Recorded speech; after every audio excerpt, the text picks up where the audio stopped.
ধানের ভুঁই এটা আমাদের।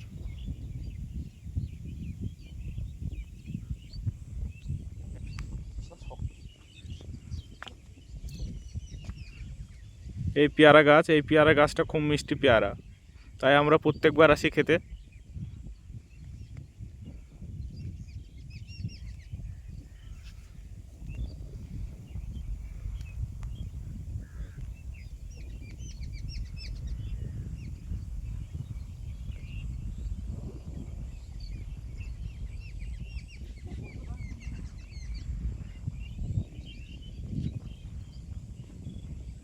আমরা দুজনে আসলাম, আমি আর জয়া দাদা।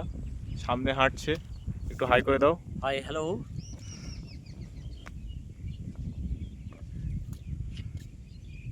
চলো, ঠিক আছে, এবার আমরা রওনা হব বাড়ির দিকে। বৃষ্টি পড়ছে, মেঘের হালটা খুব খারাপ। মেঘটা দেখতে পাচ্ছেন, যখন তখনই বৃষ্টি হতে পারে। এখানে আস্তে আস্তে বৃষ্টি হচ্ছে। ঠিক আছে বন্ধুগণ, পরে দেখা হবে। All the best.